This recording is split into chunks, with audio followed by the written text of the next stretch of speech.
Hello guys, नमस्कार। Welcome to online ज्ञान bye ज्ञान। तो मेरे उत्तराखंड के प्यारे साथियों, उत्तराखंड सामान्य ज्ञान का तीसरा लेक्चर आज आपके सम्मुख हम प्रस्तुत करने वाले हैं। साथियों, बैक टू बैक हमारे उत्तराखंड सामान्य ज्ञान का ये लेक्चर आपके लिए बहुत ही लाभदायक साबित होंगे आने वाले एग्जाम के लिए। आप लोग बिल्कुल भी मिस नहीं करिएगा, क्योंकि हर प्रश्न का इम्पोर्टेंट फैक्ट भी हम आपके सम्मुख प्रस्तुत कर रहे हैं। यह जो बुक है उत्तराखंड परीक्षा वाणी है, यह एक मानक पुस्तक है जो भी हमारे एग्जाम यूके SSC आयोग या यूके आयोग कंडक्ट करवाता है। इस बुक से कुछ ना कुछ यानी 20 से लेकर 25 प्रश्न हर एग्जाम में पूछे जाते हैं, और एक्स्ट्रा फैक्ट आपको इस बुक में नहीं मिलेंगे जो हम आपको बता रहे हैं। इसलिए आपको धैर्य रखकर पेशेंस से वीडियो पूरा वॉच करना पड़ेगा। चलिए, यदि आपको देखने से पिछले वीडियोज हमारे दोनों लेक्चर इसी वीडियो डिस्कशन में हम प्लेलिस्ट आपके सम्मुख प्रस्तुत कर रहे हैं। चलिए साथियों, शुरू करते हैं आज की वीडियो बिना देरी के। पहला सवाल, उत्तराखंड राज्य में स्वतंत्रता आंदोलन किस तरह से हुआ? साथियों, आप लोग जानते होंगे कि अंग्रेजों ने अपने देश में 200 साल तक राज किया और 15 अगस्त 1947 से हम अपने भारत में आज़ाद हुई। ये सब लोग आप लोग जानते हैं, ये सब बचपन से आपको पढ़ाया जाता है। तो साथियों, इसके लिए कितने आंदोलन हुए पूरे देश में आप लोग इतिहास वाले चैप्टर में पढ़ते होंगे। और अपने उत्तराखंड में अपने भारत देश को आज़ाद करने के लिए यहाँ के लोगों ने किस तरह से आंदोलन किया, और वो कौन कौन से लोग थे और क्या संगठन उनने बनाया आज़ादी के लिए, वो आज यहाँ पर आपको जानने को मिलेगा। चलिए साथियों, शुरू करते हैं। तो अंग्रेजों के इतिहास के बारे में आपको बता दूं, उत्तराखंड पे इनकी नज़र पहले नहीं थी साथियों। बाहरी इलाकों में ही इनका वास हुआ करता था। उत्तराखंड एक पहाड़ी इलाका होने के चलते यहाँ पर अंग्रेजों का उतना वर्चस्व नहीं रहा। बट साथियों, गोरखा सैनिकों ने कुमाऊं और गढ़वाल दोनों पर अपने आधिपत्य में ले लिया था। तो वहाँ के जो शासक परमार वंशी शासक सुदर्शन शाह ने अंग्रेजों से मदद मांगी। उस समय के गवर्नर थे लॉर्ड हैंगिस्टन। उनने अंग्रेजी सेना यहाँ पे भेजी और गोरखाओं से मुक्त कराया गढ़वाल को। और यहाँ पे अंग्रेजों ने शर्त के तौर पर यहाँ की आधी से ज़्यादा ज़मीन अपने अंडर पे ले ली। ये आप लोग सब लोग जानते हैं। तो चलिए साथियों, ब्रिटिश शासन का इतिहास यहाँ पे कैसा रहा इसके बारे में आपको पहले बता चुके हैं। और ब्रिटिशों को भारत से भगाने के लिए अपने उत्तराखंड में किस तरह के आंदोलन हुए, चलिए उसको आपको बताते हैं। पहला सवाल है, राज्य का प्रथम स्वतंत्रता संग्राम सेनानी होने का गौरव चंपावत के बिसुंग गांव के कालू सिंह मेहरा को जाता है। एक सवाल यहाँ से बन गया कि राज्य का प्रथम स्वतंत्रता सेनानी कौन है? तो कालू सिंह मेहरा स्वतंत्रता संग्राम सेनानी है। स्वतंत्रता संग्राम सेनानी क्या है मतलब, इन्होंने भारत में जो उस समय पे स्वतंत्रता आंदोलन हो रहा था 1857 में हमारी भारत देश में आज़ादी का पहली स्वतंत्रता क्रांति हुई। साथियों, आप लोग सब लोग जानते हैं, ब्रिटिश लोगों के विरुद्ध भारतीयों ने एक 1857 में एक ऐसी क्रांति छेड़ दी कि भारतीयों से ब्रिटिशों को डरना उस समय पे पड़ा। तो हर जगह आंदोलन हुए। तो इस 1857 की क्रांति में अभी ब्रिटिश लोग थे 1857 के टाइम पे जब पूरे भारत देश में क्रांति हो रही थी। तो यहाँ पर भी जरूर यहाँ के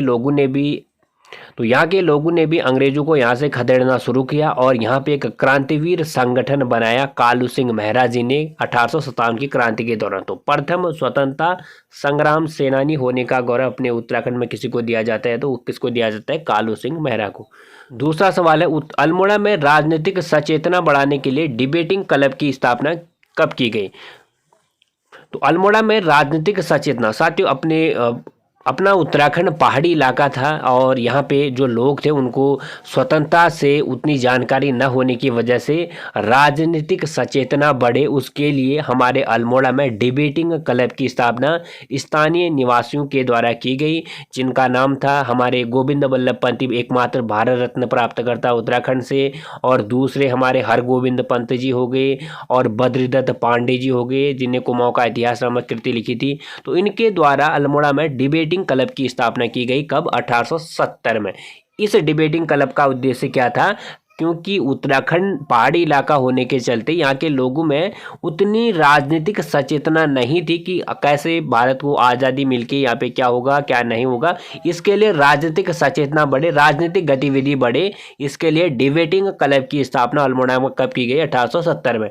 अगला सवाल, राज्य की भाषा कुमाऊनी में प्रथम अखबार का प्रकाशन अल्मोड़ा से शुरू किया गया। साथियों, अपने उत्तराखंड के इसी डिबेटिंग क्लब की स्थापना जो 1870 में हुई थी, इसी डिबेटिंग क्लब के सदस्यों के द्वारा डिबेटिंग 1800 तो इसी डिबेटिंग क्लब के सदस्यों द्वारा पहला कुमाऊनी अखबार का प्रकाशन अल्मोड़ा से शुरू किया गया, जिसका नाम था अल्मोड़ा अखबार 1871 में। और साथियों इसमें आपको एक इंटरेस्टिंग फैक्ट बता दूं, अल्मोड़ा अखबार के जो प्रथम संपादक थे बुद्धि बल्लभ जो पंत थे, ये आपको पता होना चाहिए। अगला सवाल, तो कलकत्ता कांग्रेस अधिनिवेशन 1886 में जो हुआ था, उत्तराखंड से इसमें भाग लिया था ज्वालादत्त जोशी ने। अगला सवाल है, राजनीतिक चेतना के विस्तार के लिए 1903 में हैप्पी क्लब की स्थापना की गई। तो 1903 में हैप्पी क्लब की स्थापना किसके द्वारा की गई? पंडित गोविंद बल्लभ पंत जी के द्वारा। पंडित गोविंद बल्लभ पंत जी के बारे में आपको बता दूं, पंडित गोविंद बल्लभ पंत जी का जन्म जो हुआ अपने उत्तराखंड के अल्मोड़ा के खूट ग्राम में हुआ था 1887 में। 1957 में इनको भारत रत्न दिया गया, ये आपको पता होना चाहिए। और हमारे उत्तराखंड के एकमात्र भारत रत्न प्राप्त करता है हमारे पंडित गोविंद बल्लभ पंत जी। अगला सवाल, राज्य में वन नीति के विरोध में व्यापक जन आंदोलन कब चला? तो राज्य में वन नीति के विरोध में व्यापक जन आंदोलन चला 1911 से लेकर 17 के मध्य। अगला सवाल है, राजनीतिक चेतना के विस्तार के लिए अल्मोड़ा में कांग्रेस की स्थापना कब हुई? तो साथियों राजनीतिक चेतना का विस्तार पूरे उत्तराखंड में हो, इसके लिए अल्मोड़ा कांग्रेस की स्थापना की गई 1912 ईस्वी में। अच्छा सवाल है भी। अगला सवाल, तिलक व एनी बेसेंट के होम रूल लीग से प्रभावित होकर राज्य में होम रूल लीग आंदोलन चला गया। तो तिलक व एनी बेसेंट के होम रूल लीग से प्रभावित होकर राज्य में होम रूल लीग आंदोलन चला किसके द्वारा? दत्त पांडे और चिरंजी लाल और हेमचंद्र आदि ने एनी बेसेंट व तिलक के होम रूल लीग से प्रभावित होकर अपने उत्तराखंड में होम रूल लीग आंदोलन चलाया। होम रूल लीग मतलब अपने देश का रूल हो, मतलब अपने घर का, यानी अपना रूल हो, मतलब जैसे क्योंकि उस समय पूरे भारत देश में ब्रिटिश लोग थे, ब्रिटिशों का रूल यहाँ पे ना लगे, इसलिए होम रूल लीग आंदोलन चलाया था तिलक और बाल गंगाधर तिलक और एनी बेसेंट जी ने। अगला सवाल, दक्षिण अफ्रीका से लौटने के बाद गांधी जी ने देहरादून की यात्रा कब की? तो दक्षिण अफ्रीका से लौटने के बाद गांधी जी ने देहरादून की यात्रा की 1916 ईस्वी में। तो सवाल यह बन सकता है, गांधी जी ने उत्तराखंड की यात्रा पहली बार कब की? 1916 में। अगला सवाल, राज्य की सामाजिक, आर्थिक, राजनीतिक और शैक्षणिक संस्थानों पर विचार करने के लिए हरगोविंद पंत, बद्रीदत्त पांडे आदि के प्रयासों से कुमाऊं परिषद का गठन कब हुआ था? साथियों अच्छा सवाल यहां से बन सकता है, कुमाऊं परिषद का गठन कब हुआ था? तो 1916 में कुमाऊं परिषद का गठन हुआ किस किसके द्वारा? पंडित गोविंद बल्लभ पंत, हरगोविंद पंत और बद्रीदत्त पांडे के द्वारा। इस कुमाऊं परिषद का उद्देश्य क्या था? राज्य में सामाजिक, आर्थिक, राजनीतिक और शैक्षणिक जो समस्याएं हैं उन पर विचार करने के लिए कुमाऊं परिषद का गठन 1916 में किया गया।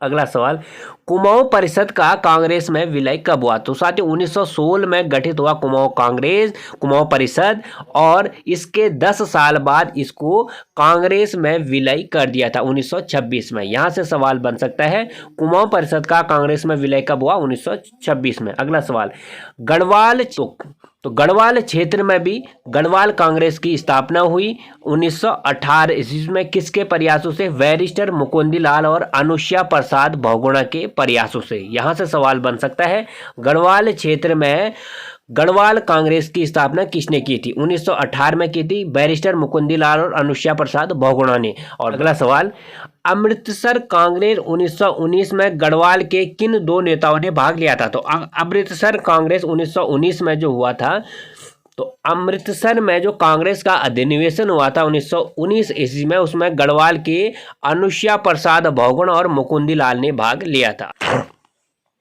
अगला सवाल है, जनवरी 1921 में बद्रीदत्त पांडे, हरगोविंद पंत और चिरंजी लाल के नेतृत्व में 40,000 स्वतंत्रता संग्रामियों ने बागेश्वर में किस नदी में कुली बेगार प्रथा के संबंधी रजिस्टर को भागकर कुली बेगार प्रथा का अंत किया था? तो कुली बेगार प्रथा किस तरह की प्रथा थी हम बता चुके हैं आपके अपने पिछले लेक्चर में, एक बार शॉर्ट फॉर्म में बता दूं। कुली बेगार प्रथा के अंतर्गत क्या होता था, जब ब्रिटिश लोग यहाँ रहते थे वो एक जगह से दूसरे जगह जाते थे, उनके बच्चे, उनकी जो भी उनके पत्नियां थी, रानियां थी, एक जगह से दूसरी जगह वो जाते थे, तो उनका सामान ढोने की जिम्मेदारी स्थानीय निवासियों को दी जाती थी बिना बेगार के, यानी एक रजिस्टर एक रजिस्टर गांव का जो सरपंच या ग्राम प्रधान होता उसके पास होता था और बारी बारी करके बिना पैसे दिए उनको उनका सामान ढोना पड़ता था, घोड़े की तरह, मजदूरों की तरह। तो इस प्रथा का अंत हो, इसके लिए बद्रीदत्त पांडे जी ने, हरगोविंद पंत जी ने, चिरंजी लाल के नेतृत्व में 40,000 स्वतंत्रता सेनानी ने हमारे उत्तराखंड के जो सरयू नदी है बागेश्वर में, वहाँ पर उत्तरायणी मेला लगा हुआ था। उस उत्तरायणी मेले में कसम खाए कि हमारा उत्तराखंड का कोई भी इनको कुली बेगार नहीं देगा, यानी इनका सामान नहीं देगा। तो 40,000 सैनिकों ने यहाँ पे कसम खाई और जो रजिस्टर गांव-गांव में बनाए गए थे उनको सरयू नदी में बहा दिया गया था। 1929 में गांधी जी और नेहरू ने कुमाऊं क्षेत्र के हल्द्वानी, भवाली, ताड़ीखेत, अल्मोड़ा, बागेश्वर, कौसानी आदि स्थानों की यात्राएं की थी और राजनीतिक सभाएं भी की थी। तो 1929 में गांधी जी ने तो 1929 में गांधी जी हो गए, नेहरू हो गया और उनके द्वारा कुमाऊं क्षेत्र में हल्द्वानी की यात्रा की गई, भवाली की यात्रा की गई, ताड़ीखेत, अल्मोड़ा, बागेश्वर आदि स्थानों की यात्राएं की गई और राजनीतिक सभाएं हुई। ये राजनीतिक सभाएं क्यों हो रही थी साथियों? जो हमारा आज़ादी के लिए ये लड़ाई लड़नी है, इसकी राजनीतिक चेतना बढ़े, इसके लिए गांधी जी और नेहरू जी ने इतने क्षेत्रों में सभाएं की 14 जून से लेकर 2 जुलाई तक। अगला सवाल, 1929 में गांधी जी ने गढ़वाल क्षेत्र की यात्रा कब की? तो 1929 में गांधी जी ने गढ़वाल क्षेत्र की यात्रा की थी 16 से 24 अक्टूबर तक। अगला सवाल, कुमाऊं यात्रा के दौरान गांधी जी ने किस स्थान पर कुछ समय के लिए प्रवास किया था और अनासक्ति योग के नाम से गीता की भूमिका लिखी थी? तो कुमाऊं गांधी जी ने किस स्थान पर कुछ समय यानी 12 दिन के प्रवास किया था और अनासक्ति योग के नाम से गीता की भूमिका लिखी थी? कौसानी, बागेश्वर में। साथियों, कुमाऊं यात्रा पर जब गांधी जी आए हुए थे उन्होंने यहाँ पर 12 दिन का प्रवास किया और कौसानी, बागेश्वर में, और इसी कौसानी को उन्होंने भारत का स्विट्जरलैंड की भी संज्ञा दी है। ये भी अच्छा सवाल है। और इस कौसानी प्रवास के दौरान उन्होंने अपनी जो गीता की भूमिका लिखी थी, अनासक्ति योग करके गीता की भूमिका लिखी थी। कौसानी को गांधी जी ने क्या कहा था? भारत का स्विट्जरलैंड। अगला सवाल, 1930 में गांधी जी के 78 नमक सत्याग्रहों में जो नमक आंदोलन दांडी यात्रा चली हुई थी साथियों 1930 में गांधी जी के द्वारा, उसमें उत्तराखंड के कितने लोगों ने भाग लिया था? तो 3 व्यक्ति उत्तराखंड के भी थे दांडी यात्रा में, ज्योतिराव कांडपाल, भैरवदत्त जोशी और गोरखवीर खड़ग बहादुर। अगला सवाल, अप्रैल 1930 में चंद्र सिंह गढ़वाली के नेतृत्व में 2/19 गढ़वाल राइफल के सैनिकों ने निहत्थे अफगान स्वतंत्रता संग्राम सेनानी पर गोली चलाने से इनकार कर दिया। इस घटना को किस नाम से जाना जाता है? तो पेशावर घटना के रूप में हम जानते हैं साथियों अप्रैल 1930 की घटना को, जब चंद्र सिंह गढ़वाली जो थे, चंद्र सिंह गढ़वाली गढ़वाल राइफल के सैनिक थे। 2/19 ये गढ़वाल राइफल के सैनिक थे, ये भी सवाल पूछा जाता है। इन्होंने को जो ब्रिटिश कैप्टन था उनके द्वारा निर्देश दिया गया कि आप लोग इन अफगानियों पर जो आंदोलन उस समय पे कर रहे थे उन पर गोलियां बरसा दो।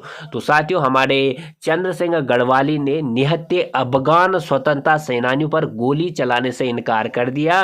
तो इस घटना को पेशावर कांड के रूप में जाना जाता है। और यहाँ पे गढ़वाली सीज फायर एक फेमस इनकी युक्ति भी है, जो उनने कहा था गढ़वाली सीज फायर, यानी जो भी इनके साथ सैनिक थे उनने बंदूक अपनी नीचे रख दी और इनको कठोर कारावास यहाँ पे ब्रिटिश लोगों ने भी दी बाद में। चंद्र सिंह गढ़वाली को कितने समय तक जेल काटने पड़े? तो 11 वर्ष 3 माह 18 दिन इस घटना के बाद इनको जेल में काटनी पड़ी। ब्रिटिश लोगों ने इनको इतनी सजा सुनाई। तो वीर चंद्र सिंह गढ़वाली को गढ़वाली की उपाधि किसने दी थी? तो वीर चंद्र सिंह गढ़वाली का जो नाम है चंद्र सिंह भंडारी है, जो नाम है इनका। तो चंद्र सिंह गढ़वाली इनको कहा गया फिर महात्मा गांधी ने। तो पेशावर कांड के नायक के रूप में हम इनको जानते हैं। पेशावर कांड से, पेशावर की घटना से हमारे महात्मा गांधी जी काफ़ी प्रभावित हुए हमारे गढ़वाली जी से, चंद्र सिंह गढ़वाली से, और इनने गढ़वाली की उपाधि इनको दे दी। पहले इनका नाम क्या था? चंद्र सिंह भंडारी। अगला सवाल, 1930 के गाड़ोदिया स्टोर डकैती कांड में राज्य के कई उग्र राष्ट्रवादी युवक सम्मिलित थे, जिसमें से मुख्य थे। तो 1930 में जो गाड़ोदिया स्टोर डकैती कांड हुआ था उसमें राज्य के काफ़ी युवक जो थे शामिल थे। इसमें मुख्य थे भवानी सिंह भी हमारे उत्तराखंड से बिलोंग करते हैं।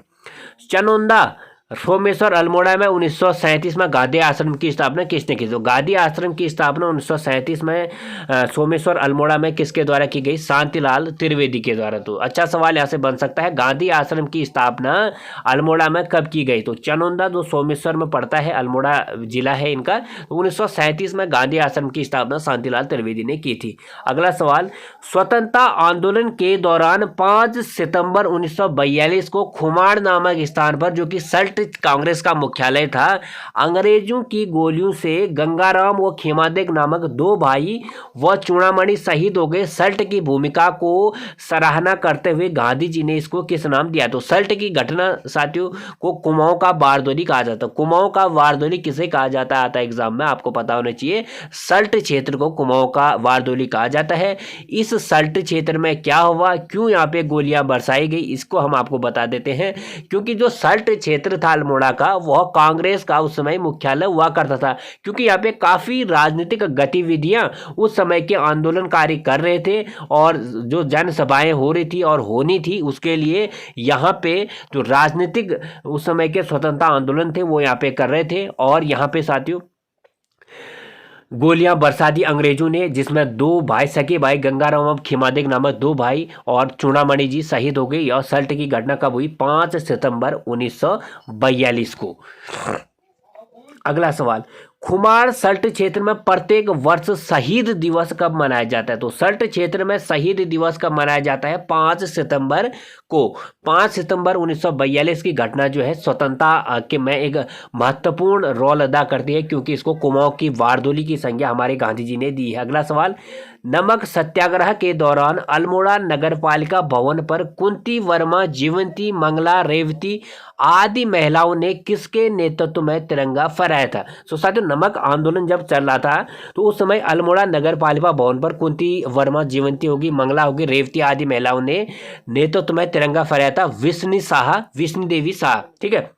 अगला सवाल, 1932 में राज्य के किस महिला आंदोलनकारियों को जिंदा या मुर्दा पकड़ने का आदेश जारी किया गया था? साथियों विष्णु देवी शाह ने तो यहाँ पे नमक सत्याग्रह के दौरान अल्मोड़ा नगरपालिका भवन पर तिरंगा फहराया था, और उनका साथ कुंती वर्मा जैसे महिलाओं ने भी दिया था। तो उनको आदेश दिया गया ब्रिटिश लोगों ने कि इनको जिंदा और मुर्दा पकड़ो करके। 1941 में गांधी जी ने अपनी ब्रिटिश शिष्या सरला बहन, जिसका नाम मिस कैथरीन हायलमन, और ये थी ब्रिटिश शिष्या हमारे महात्मा गांधी जी की, और गांधी जी ने इनको कौसानी भेजा, और इनने कौसानी में आकर लक्ष्मी आश्रम की स्थापना की। ये भी अच्छा सवाल है। लक्ष्मी आश्रम से जुड़ी वह कौन सी 2 बहनें हैं जो सर्वोदय का व्यापक प्रसार करती थी? तो लक्ष्मी आश्रम से काफी महिलाओं को सरला बहन के द्वारा जोड़ा गया। इसमें 2 बहनें फेमस हैं, जो कमला और बसंती जिनका नाम है, जिनने सर्वोदय का व्यापक प्रसार किया। अगला सवाल, गांधी जी की दूसरी विदेशी शिष्या मीरा बहन ने महिलाओं में जागृति के लिए ऋषिकेश में स्थापित किया। तो पशुलोक की स्थापना किसने किया? आता है मीरा बहन ने। पशुलोक की स्थापना किसने की? मीरा बहन ने की। ये भी महात्मा गांधी जी की दूसरी शिष्या थी। इन्होंने ऋषिकेश में आकर पशुलोक की स्थापना की थी। और महात्मा गांधी जी की जो पहली शिष्या थी सरला बहन, इनने लक्ष्मी आश्रम की स्थापना की थी अल्मोड़ा में। आपको पता होना चाहिए। राज्य में स्वतंत्रता आंदोलन को गति देने के लिए सर्वप्रथम 1871 में अल्मोड़ा में बुद्धि बल्लभ पंत के संपादन में शुरू किया गया। तो अभी हमने बताया कि डिबेटिंग क्लब के सदस्यों के नेतृत्व में 1871 में बुद्धि बल्लभ पंत को अल्मोड़ा अखबार का संपादन करने का श्रेय दिया गया, और उनको यहाँ पे अल्मोड़ा अखबार जो पहला कुमाऊनी अखबार था उसका संपादन बनाया गया। और अल्मोड़ा अखबार की स्थापना 1871 में, जो डिबेटिंग क्लब की स्थापना 1870 में हुई थी, उनके सदस्यों के द्वारा की गई। और इसका पहला जो संपादक बनाया गया बुद्धि बल्लभ पंत को बनाया गया। यह कुमाऊनी अखबार था पहला, कुमाऊनी भाषा में। अल्मोड़ा अखबार के बंद। साथियों अल्मोड़ा अखबार काफ़ी सालों तक चला, बट अंग्रेजों ने इसको भी बंद कर दिया मार्च 1918 में। मार्च 1900 बंद हो गया था। 1914 से अल्मोड़ा अखबार की का जो संपादन का कार्य था वह बद्रीदत्त पांडे के नेतृत्व में आ गया था। 4 साल बाद इसको बंद कर दिया था मार्च 1918 में, और सितंबर 1918 से शक्ति नामक पत्र, साप्ताहिक पत्र बद्रीदत्त पांडे ने इसके बदले निकाल दिया था। साथ ही ये भी पता होना चाहिए आपको, देहरादून में गढ़वाल यूनियन द्वारा 1905 में देहरादून से अगला सवाल है, देहरादून के गढ़वाल यूनियन द्वारा 1905 में देहरादून से पंडित गिरजादत्त नैथानी के संपादन में शुरू किया गया। तो 1905 में देहरादून से पंडित गिरजादत्त नैथानी के दो संपादन में गढ़वाली मासिक पत्र का संपादन किया गया। ये भी अच्छा सवाल है। अगला सवाल, भक्त दर्शन और भैरव दत्त के संपादन में 1939 में लैंस डाउन से प्रकाशन किया गया। तो 1939 में लैंस डाउन से भक्त दर्शन और भैरव दत्त के संपादन में निकला कर्मभूमि नामक प्रकाशन, कर्मभूमि नामक पत्र। ये भी आपको पता होना चाहिए, कर्मभूमि का प्रकाशन कहाँ से और किसके द्वारा किया गया। 1939 से लैंस डाउन से, और किसके द्वारा, भक्त दर्शन और भैरव दत्त धूलिया। 1941 में देहरादून से प्रकाशन किया गया। तो 1941 में देहरादून से प्रकाशन हुआ किसका, युगवाणी का। तो युगवाणी नामक पत्र का प्रकाशन कहां से और कब किया गया, देहरादून से। कब, 1941 में। कुली वेगार प्रणाली का अंत कब हुआ, तो हमने अभी आपको बताया 13-14 जनवरी 1921, जो उसमें उत्तरायणी कौतिक लगा हुआ था बागेश्वर में, उस दिन कुली वेगार प्रथा का अंत कर दिया गया, और सारे जो वेगार रजिस्टर थे वो सरयू में बहा दिए गए थे। अगला सवाल, टिहरी राज्य आंदोलन की क्या मांग थी। तो टिहरी राज्य आंदोलन की मांग थी प्रजातंत्रात्मक शासन की। साथियों, आप लोग जानते होंगे, तो टिहरी तो अलग होकर से मदद मांगने गया था। तो लॉर्ड हैंगिस्टन ने मदद तो की, बट आधा क्षेत्र ले लिया और छोटा सा क्षेत्र दे दिया था सुदर्शन शाह को। तो टिहरी था, और उसने अपनी राजधानी टिहरी बना दी थी। फिर पहले श्रीनगर थी, फिर टिहरी को स्थानांतरित कर दिया था, और छोटा क्षेत्र टिहरी में ही उसका प्रजातंत्र, उसका अपना राजपाट चल रहा था, जो कब तक चला, 1949 तक चला। तो वहाँ के लोगों की, यानी टिहरी के लोगों की मांग थी कि हाँ, यहाँ पे प्रजातंत्र शासन हो। तो इसी के लिए यहाँ पे टिहरी राज्य आंदोलन हो रहा था। यहाँ पे सरदेव सुमन आप लोग जानते होंगे, जिनकी भूख हड़ताल से मौत हो गई थी। 84 दिन का इनका भूख हड़ताल था टिहरी प्रजातंत्र शासन के लिए। अगला सवाल है, टिहरी राज्य आंदोलन के दौरान 1944 में 84 दिन की भूख हड़ताल के बाद किस आंदोलनकारी की मृत्यु हो गई थी, सरदेव सुमन की। टिहरी राज्य आंदोलन के दौरान प्रजामंडल की स्थापना की गई। तो टिहरी राज्य आंदोलन के दौरान प्रजामंडल की स्थापना की गई 1939 में। अगला सवाल, टिहरी राज्य आंदोलन के दौरान सकलाना विद्रोह और कीर्तिनगर आंदोलन हुए। 1947 में हुआ सकलाना विद्रोह, और कीर्तिनगर आंदोलन हुआ 1948 में। टिहरी का भारत में विलय कब हुआ, तो 1 अगस्त 1949 को फाइनली टिहरी को भी उत्तराखंड का या भारत का अंग बना दिया गया था, काफी आंदोलन के बाद।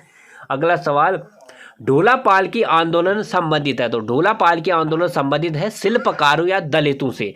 शायद ढोला पालकी के बारे में आपको बता दें, जो दलित समुदाय के जो वर वधु होते थे, उनको ढोला पालकी में बैठने का हक उस समय पे नहीं दिया जाता था। इसके विरुद्ध जो हमारे दलित लोग थे, उनने आंदोलन किया, और उनको फाइनली हक मिल गया कहाँ पे बैठने का। जब उनकी शादी ब्याह होती थी, तो उनको भी ढोला पालकी में जाने का फिर सौभाग्य मिलना शुरू हो गया था। तो इसके विरुद्ध ढोला की आंदोलन किसने चलाया, शिल्पकार या दलितों ने। अगला सवाल, 1911 में दलितों के लिए शिल्पकार शब्द का प्रयोग किसने किया था। तो 1911 में दलितों के लिए शिल्पकार शब्द का प्रयोग किया हरिप्रसाद टमटा ने। ये भी अच्छा सवाल है। कनकटा बैल आंदोलन के था। तो कनकटा बैल आंदोलन था भ्रष्टाचार के खिलाफ। साथ एक बैल के कान काटकर उसको मृत घोषित करके 3 बार लोन लिया गया भ्रष्टाचार के खिलाफ को उजागर करने के लिए, आपको पता होना चाहिए। चलिए, अगला सवाल है, कोटा खर्रा आंदोलन का उद्देश्य क्या था। तो कोटा खर्रा आंदोलन का उद्देश्य था भूमिहीनों को भूमि वितरण करना। जो भी भूमिहीन किसान थे, उनको भूमि वितरण करना इस कोटा खर्रा आंदोलन का उद्देश्य था। अगला सवाल, राज्य के शराब विरोधी आंदोलन में अग्रणी भूमिका किसकी रही। तो राज्य में शराब विरोधी आंदोलन में अग्रणी भूमिका रही महिलाओं की। शराब विरोधी आंदोलन का मेन नारा महिलाओं ने क्या रखा था? तो शराब विरोधी आंदोलन का महिलाओं का नारा था नशा नहीं रोजगार दो। राज्य में विश्वविद्यालय आंदोलन कब शुरू हुआ? तो राज्य में विश्वविद्यालय आंदोलन शुरू हुआ स्वतंत्रता के तुरंत बाद। तो कौन कौन से विश्वविद्यालय बने फिर? कुमाऊं विश्वविद्यालय और गढ़वाल विश्वविद्यालय। एक लंबे संघर्ष और आंदोलन के बाद राज्य में एक साथ 2 विश्वविद्यालय बने 1973 में। कौन से? कुमाऊं और गढ़वाल। साथियों, ये रहे आज के हमारे सवाल उत्तराखंड सामान्य ज्ञान के। आपको अच्छे लगे होंगे। यदि आप वीडियो के अंत तक आए हो तो लाइक एंड नए हो तो चैनल को सब्सक्राइब जरूर करें। पिछले पार्ट हमारे देखने हैं तो डिस्क्रिप्शन बॉक्स में लिंक दे देंगे हम। तो नेक्स्ट वीडियो में आएगा हमारा राज्य निर्माण हेतु आंदोलन, इसमें भी फुल एक्सप्लेन हम करेंगे। तो उम्मीद करते हैं, आशा करते हैं आपको अच्छा एंड नॉलेजफुल लगा होगा। तो इसी तरह आप लोग तैयारी को आगे बढ़ाइएगा, आपको जरूर सफलता मिलेगी। तो thank you very much, God bless you all.